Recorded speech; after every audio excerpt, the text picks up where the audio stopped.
Variety ആയിട്ടൊരു earring ചെയ്യാം. എൻ്റെ കയ്യിൽ ഇതുപോലെ ഫ്ലവർ ടൈപ്പ് ഇരിക്കുന്ന പ്ലാസ്റ്റിക്കിൻ്റെ സംഭവം ഉണ്ടായിരുന്നു. അപ്പോൾ ഞാൻ അത് 2 എടുത്തിട്ടുണ്ട്. പിന്നീട് നമുക്ക് വേണ്ടുന്നത് ഇതുപോലെ വൈറ്റ് ബീഡാണ്. ഇതുപോലെ 2 എടുത്തിട്ടുണ്ട്. പിന്നീട് ഹെഡ് പിൻ വേണം.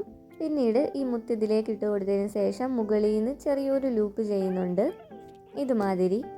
പിന്നീട് അടുത്തത് നമുക്ക് ചെയ്യണം. പക്ഷേ നേരത്തെ ചെയ്തതിനേക്കാട്ടിലും ഇച്ചിരി ചെറുതായിട്ട് നിൽക്കുന്നതായിരിക്കും ഭംഗി. അപ്പോൾ അതിന് വേണ്ടിയിട്ട് ഇതുപോലെ കുറച്ച് കട്ട് ചെയ്തതിന് ശേഷം ലൂപ്പ് ചെയ്തെടുത്ത് പിന്നീട് നമ്മൾ ഐപ്പിൻ എടുക്കുന്നുണ്ട്. പിന്നീട് ജംപ് റിങ്സിലേക്ക് നമ്മൾ ചെയ്തു വെച്ച മുത്തും പിന്നീട് ഐപ്പിനൂടെ ഇട്ട് ക്ലോസ് ചെയ്യുന്നുണ്ട്. എന്നിട്ട് അത് ഫ്ലവർ ഷേപ്പിനുള്ളിൽ കൂടെ എടുത്തതിന് ശേഷം എക്സ്ട്രാ കുറേ ഉള്ളത് കട്ട് ചെയ്ത് കളഞ്ഞിട്ട് അറ്റത്ത് നമുക്ക് ലൂപ്പ് ചെയ്യണം. അത് കംപ്ലീറ്റ് ആയിട്ട് ക്ലോസ് ചെയ്യേണ്ട, ഒരു കുറച്ച്. അതിനുശേഷം ഇയർ വയർ എടുത്ത് അതിനുള്ളിലോട്ട് ഇട്ട് കൊടുത്തിട്ട് ഫുള്ളോടെ ക്ലോസ് ചെയ്യുക. അപ്പോൾ അത്രയുള്ള സംഭവം അടിപൊളിയായിട്ട് സെറ്റായിട്ട് റെഡി ആയിട്ടുണ്ട്. അപ്പോൾ നിങ്ങൾക്ക് ഇത് ഇഷ്ടപ്പെട്ടാൽ ലൈക്ക് ചെയ്യാൻ മറക്കല്ലേ.